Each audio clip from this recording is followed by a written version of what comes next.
Hola amigos de La Silla Rota, es un gusto estar con ustedes y hoy vamos a hablar de un tema muy interesante y muy importante y que pues todos lo vivimos de alguna manera en carne propia, que es la COVID y los estragos, los efectos que todavía vemos y seguiremos viendo en diversas áreas de nuestra vida.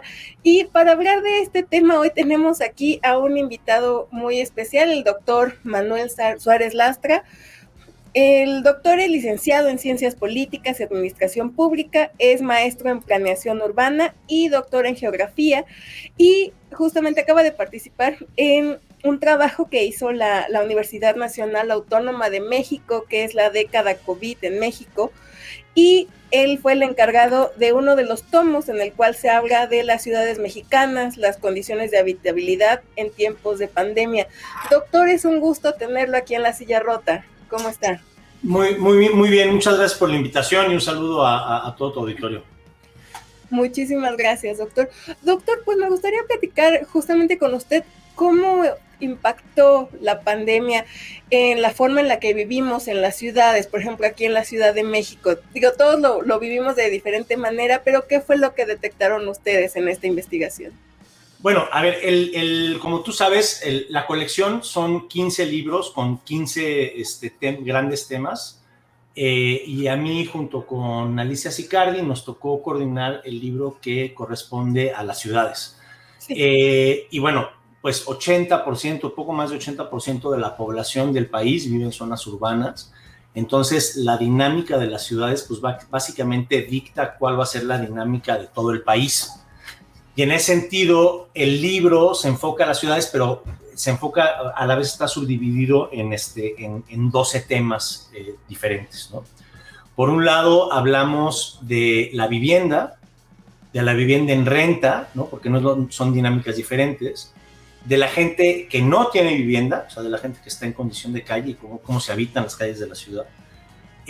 Hablamos sobre el transporte, sobre todo el transporte relacionado a la atención médica, que en Ciudad de México pues era una cosa muy importante, porque eso determinaba quién tenía atención y quién no tenía atención en casos de emergencia. Hablamos de qué pasó con el turismo, ¿no? Bajo qué condiciones la gente decidía viajar o no viajar, y cómo esto afecta no nada más a las ciudades. O sea, hay una fuente de origen del problema, que es las personas en las ciudades que están en situación de pandemia, pero por otro lado están las ciudades que viven del turismo, ¿no? Hablamos también sobre cuestiones que tienen que ver con género y el confinamiento, sobre la migración, ¿no? Cómo cambiaron las dinámicas de la migración, sobre todo entre México y Estados Unidos, en ciudades, bueno, y también entre México y Guatemala, en ciudades como Tijuana y Tapachula. También hablamos sobre ciudades medias, ¿no? Entonces hay dos estudios, un estudio sobre Mérida y otro estudio sobre Toluca, con dos temas particulares a esas ciudades, pero la idea era no nada más fijarnos en Ciudad de México, porque siempre todo el mundo está hablando de la Ciudad de México. O sea, era como tratar de hablar un poco de de todas partes. Después también tenemos un capítulo que habla sobre el COVID como desastre, ¿no? Porque no, o sea, no nada más es una pandemia, sino que además cuando ya una situación afecta los ámbitos económicos, sociales, culturales, las dinámicas de migración, ya no puedes hablar nada más de una pandemia por cuestiones de salud, ¿no? Ya es un desastre que abarca muchísimos aspectos más. Y después también hay un capítulo que habla sobre la parte económica y la crisis laboral, y finalmente otro más que habla sobre las instituciones, ¿no? Entonces, como ves, pues es un libro que aborda pues muchos temas urbanos, quizá no todos, porque pues hubiera tenido que ser toda una colección nada más sobre las ciudades, pero creemos que tocamos pues algunos de los temas más importantes que, o sea, se impactaron durante la pandemia, pero que el impacto de la pandemia va a perdurar durante muchos años, ¿no? Y por eso es que el libro se llama La década COVID, ¿no? Aunque apenas llevemos 4 años desde que inició y terminó la pandemia, pues los efectos los vamos a sentir durante mucho tiempo y así como, no sé qué edad tengas, pero así como en el 85 el temblor fue un parteaguas y se hablaba de antes de 1985 y después de 1985, lo mismo pasa con la pandemia, ¿no? La pandemia es un parteaguas y durante mucho tiempo vamos a estar hablando de qué sucedía antes de la pandemia y qué sucede después de la pandemia. Ahorita mencionaba usted pues varios temas interesantes que tocan en este tomo sobre las ciudades. Me gustaría preguntarle en el tema de la vivienda, ¿qué fue lo que encontraron ustedes, doctor? ¿Qué fue lo que pasó en la pandemia? Y como bien menciona, no se queda aquí, ¿qué podemos esperar también en ese tema a futuro?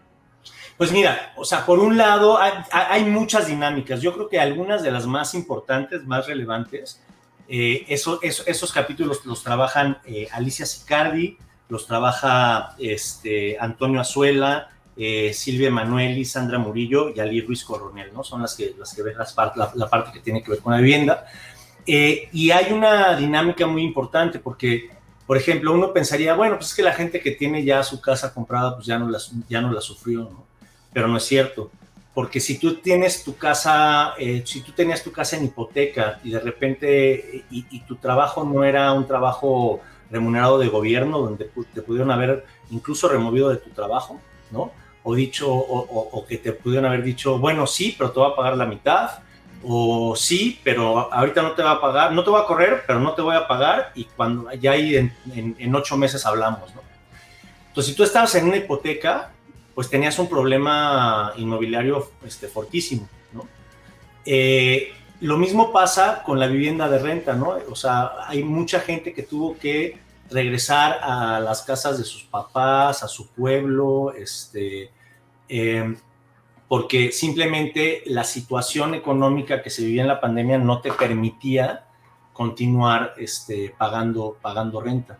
Yo no hubiera pensado que en ese momento en el que hay una demanda, o sea, cambia la demanda, tendrían que haber bajado las rentas o tendrían que haber habido tratos en términos de las hipotecas y no, al revés, o sea, subieron los precios de las rentas. Entonces, el problema de todo eso, además de que, bueno, afectó a muchísima población, es que cuando lo ves en términos de a quién afecta más, pues siempre quienes se ven más afectados por este tipo de situaciones son las familias de menores ingresos, ¿no? Y entonces, bueno, ahorita ya ha habido una recuperación, por supuesto, pero sí hubo momentos de mucha tensión y de mucha vulnerabilidad para los grupos de menores ingresos. Doctor, entonces todavía vamos a seguir viendo pues efectos importantes en el tema de vivienda en los siguientes años, porque como comentas, sí hubo pues mucha inestabilidad, ¿no? Tanto para quienes tenían casa como para quienes rentaban y no pudieron seguirlo pagando. Seguimos viendo pues que las rentas no han bajado, siguen altas y siguen subiendo también ahora por otros factores además de la pandemia, ¿no? Pero ¿qué podríamos esperar? Por ejemplo, quienes vivimos en ciudades y decimos, sí, pues es que está complicado ahorita para pagar renta, para seguir pagando mi casa, ¿va a mejorar la situación o creen que todavía falta pues un tiempo para que digamos eso? Yo auguraría que sobre todo en las zonas centrales de las ciudades va a seguir aumentando muchísimo el precio de la vivienda y que además va a ir bajando de la oferta, porque una de las cosas que también los dueños de vivienda en renta se dieron cuenta es que había una demanda que también incrementó con la pandemia para viviendas de corta estancia, ¿no? O sea, todo este fenómeno del Airbnb. Por un lado, porque las personas, cuando se reactivó, se empezó a reactivar el turismo, pues precisamente para no estar en hoteles donde estuvieras con grandes concentraciones de personas y demás, la gente empezó a optar por viviendas de corta estancia, que además salen más baratas, que además resultan un muchísimo mejor negocio para las personas que son dueñas de vivienda, ¿no?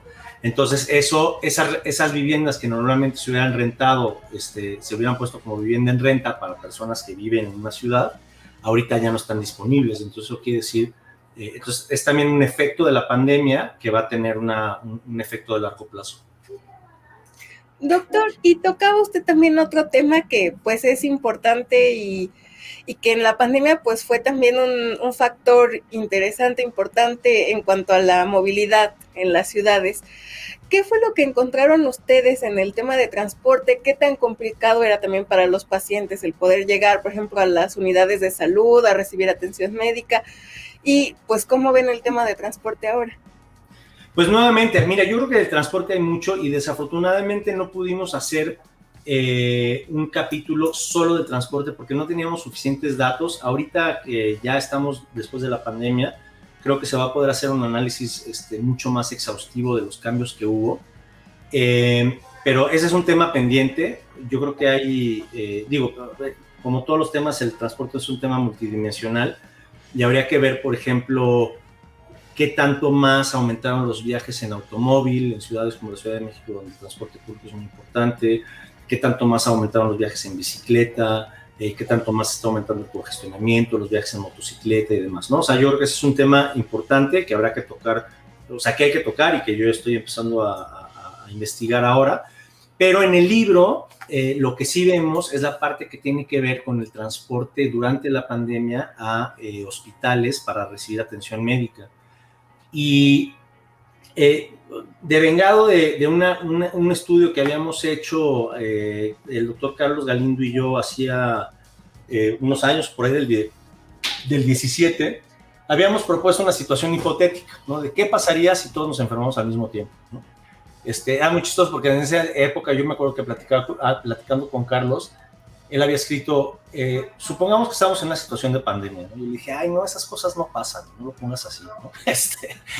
Y 2 años después estábamos en medio de una pandemia. Pero bueno, total que ponemos ese escenario hipotético donde tenemos una demanda así extrema de servicios médicos y la pregunta es, ¿quién se quedaría sin atención? Y lo basamos en cuál es la accesibilidad en términos de la distancia y la capacidad que tienes para llegar a las clínicas de atención. Y lo que encontramos es que básicamente la gran mayoría de las personas se quedarían sin atención médica, pero mientras que el 25% de las personas de alto ingreso se quedarían sin atención, el 90 o el 85% de las personas de bajos ingresos se quedarían sin atención, ¿no? Simplemente por la accesibilidad y por cómo están ubicados los hospitales y dónde está repartida la población. Y eso lo estuvimos viendo y vimos, bueno, si las personas se tuvieran que atender en clínicas COVID, dependiendo de cómo están repartidas, y viendo la demanda en relación al número de personas que se pueden enfermar, qué es lo que está sucediendo en la pandemia. Y el resultado es el mismo, ¿no? O sea, tienes una afectación muy severa y muy, muy seria para personas de bajos ingresos, mientras que las personas de alto ingreso, que además tienen acceso a hospitales privados, pero también tienen acceso a hospitales públicos por la cercanía, ¿no? Entonces, pues eso habla de una desigualdad espacial en términos de dónde vivimos y dónde están los servicios de salud. Claro, porque pues sí, no es lo mismo quienes viven, no sé, más hacia el centro de una ciudad o hacia ciertas zonas que los que viven en las orillas, ¿no? En la periferia. Exactamente. Doctor, toca usted también otro tema importante, ¿no? ¿A qué sector de la población fue al que más afectó lo que sucedió en la pandemia? ¿Qué fue lo que detectaron ustedes también en el tema de pobreza? ¿Cómo impactó a quienes viven en las ciudades? Pues, a ver, nuevamente, ¿no? O sea, no quiero sonar como disco rayado, pero creo que es muy importante hacer énfasis en que siempre los desastres a quienes más afectan es a las personas de menores ingresos, porque son las personas más vulnerables, pero también son las personas con menos capacidad de resiliencia, ¿no? Entonces, en términos de empleo, es a quien más le pega. En términos de exposición por contagio, porque son la exposición porque son las personas que se tienen que mover, son a las personas de menor ingreso. Las personas que simplemente no pueden dejar de trabajar un segundo, ¿no? Porque su ingreso, porque viven al día, ¿no? Son las personas de menores ingresos. Entonces, en términos económicos, en términos sociales, en términos laborales, en términos de vivienda, en términos de turismo, o sea, en todos los aspectos que puedas ver, siempre, o sea, inequívocamente, las personas de menores ingresos son las más vulnerables, y son a las que les va peor. Fíjate, la única cosa en la pandemia que puedes decir en lo que no les fue tan mal a las personas de bajos ingresos es precisamente que la COVID es una enfermedad que requiere del contacto físico, ¿no? Y que requiere de aglomeraciones. Entonces, si tú ves cómo está distribuida la población, normalmente tú tienes los centros de empleo, los tienes en los centros de las ciudades, y la población periférica pues está más lejos del centro y normalmente tienen menos contacto con el centro. Eso lo puedes ver adentro de las ciudades y lo puedes ver también en el país, ¿no? Si te acuerdas, muy al principio de la pandemia estaba esto de los municipios de la esperanza. Sí, sí. Que son los municipios tal cuales, o sea, eran los municipios más vulnerables, pero eran los municipios en los que no había llegado la COVID. Y nosotros construimos en ese entonces un índice de vulnerabilidad y justamente veíamos que los municipios más alejados eran los más vulnerables y en los que había menos contagio. Pero justamente lo que había que poner hincapié es que aunque tuvieran menos contagios, en el momento en el que hubiera un contagio en cualquiera de esos dos municipios, representaba realmente un caos, ¿no? Porque ahí era donde no había servicios médicos, donde no había acceso a carreteras para llegar a servicios médicos, donde no llegaban donde no llegaban las vacunas, donde no llegaba nada, ¿no? Entonces, es cierto que hubo menos contagio en ese tipo de poblaciones más alejadas y que normalmente son poblaciones que tienen menores ingresos, pero eso no eximía de la cuestión en que una vez que llegaba el virus, entonces las complicaciones eran mucho mayores. Doctor, ahorita mencionaba usted también el tema de la resiliencia. ¿Cómo lo vemos en este tema de las ciudades, de los habitantes? ¿Qué fue lo que encontraron ustedes? En términos de resiliencia, pues, a ver, es que varía mucho dependiendo de la infraestructura a la que tienes acceso, ¿no? Incluso, o sea, hay una diferencia marcada en poblaciones que, aunque sean de ingresos bajos, pueden estar cerca de como mucha infraestructura urbana, ¿no? O cerca de transporte masivo, por ejemplo. Y entonces, en ese sentido, su vulnerabilidad y resiliencia disminuye. Por ejemplo, la zona de Santo Domingo, cerca de Ciudad Universitaria, ¿no? Aquí en la Ciudad de México. Es una zona precisamente pues de bajos ingresos, no toda, pero una gran parte es una zona de bajos ingresos, pero pues la zona de hospitales está relativamente cerca, tienen acceso a la línea 3 del metro que te lleva a centro médico en menos de 20 minutos. Entonces, aunque las condiciones de ingreso puedan ser bajas, la infraestructura a la que tienen acceso es mucha, ¿no? Y entonces, en ese sentido, aunque su ingreso los haga más vulnerables y menos resilientes, la situación espacial, o sea, las características del lugar donde viven hacen que esa capacidad de resiliencia aumente, su vulnerabilidad disminuye. Si tú, en cambio, encuentras una persona con exactamente las mismas características en términos económicos, pero que vive, o socioeconómicos, pero que vive en Ecatzingo, ¿no? Pues lo que vas a tener es una persona que monetariamente puede ser que tenga la misma capacidad, pero en términos de acceso a infraestructura disminuye muchísimo, ¿no? Entonces, no nada más tiene que ver con el nivel socioeconómico de las personas, sino tiene que ver con dónde les toca vivir, ¿no? Dónde les toca vivir y qué infraestructura de conexión con el resto de la ciudad tienen. Ok, muchísimas gracias, doctor. Doctor, y ya para ir cerrando la entrevista, me gustaría preguntarle también, pues, ¿en qué condiciones cree que quedaron las ciudades ahorita tras la pandemia? ¿Y qué podemos esperar para los siguientes años? ¿Cuándo cree que nos podremos, pues, recuperar a lo mejor a una situación parecida a la que estábamos antes de la COVID? A ver, yo creo que en general lo que podemos observar en las ciudades es que el uso del transporte público disminuyó, porque además se le satanizó durante toda la pandemia, ¿no? O sea, así que era casi, si te subes al transporte público te vas a morir. Lo cual además no era cierto, ¿no? Si usabas medidas de protección. Y entonces lo que tienes es un incremento brutal en el uso de la motocicleta, que es de las peores cosas que le puede suceder en una ciudad y que hay que hacer algo al respecto en las ciudades en las que eso estaba sucediendo.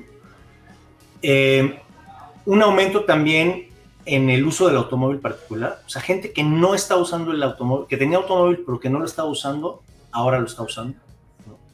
Y lo que pasa es que además que una vez que lo usas, difícilmente te bajas, ¿no? Por otro lado, hay una serie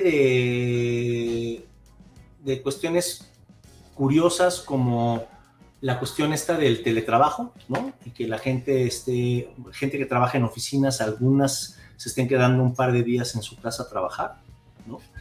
Eso cambia la dinámica de la ciudad hasta cierto punto, ¿no? No sabemos cuándo va a ser el efecto a largo plazo. Muchas personas, o sea, algunos piensan que eso disminuye el consumo, ¿no? Porque tienes a menos gente interactuando en la calle. Otras personas dicen que no, que al revés, que eso lo podría estimular y que hay otras formas de consumo, también teleconsumo y demás. Pero yo creo que disminuye el dinamismo de una ciudad, ¿no? Y eso tiene consecuencias negativas en el largo plazo, pero pues habrá que ver. También hay aspectos positivos, ¿no? O sea, el transporte sustentable, o sea, el uso de la bicicleta. Justamente ahorita vamos a comenzar con un proyecto para medir qué tanto cambió, pero digo, es obvio si sales a la calle que hay más gente andando en bicicleta, ¿no? Entonces, creo que ese es un cambio que puede considerarse positivo. La estructura, estos cambios que decíamos de la estructura de la vivienda, hay que ver qué se puede hacer al respecto, ¿no? Habría que pensar en algún tipo de políticas de gobierno que incentiven a la gente que tiene una segunda vivienda a tal cual rentarla como vivienda, o que hubiera programas públicos, tanto estatales como federales, para fomentar la vivienda pública de renta, que es una figura que no existe, pero que es muy necesaria para personas que no tienen la capacidad de pagar una hipoteca y que además permite que la gente viva más cerca de los centros de las ciudades. Porque lo cierto es que esta estructura de los Airbnbs pues está aumentando las rentas de la vivienda, y eso pues nuevamente perjudica a la gente más pobre. Entonces yo creo que, o sea, en general, y hay otras dinámicas que han regresado a la normalidad, ¿no?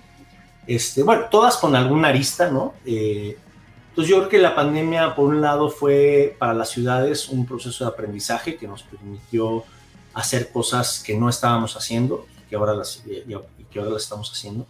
Por otro lado, trajo algunas desventajas y puntos negativos que también creo que hay que atacar.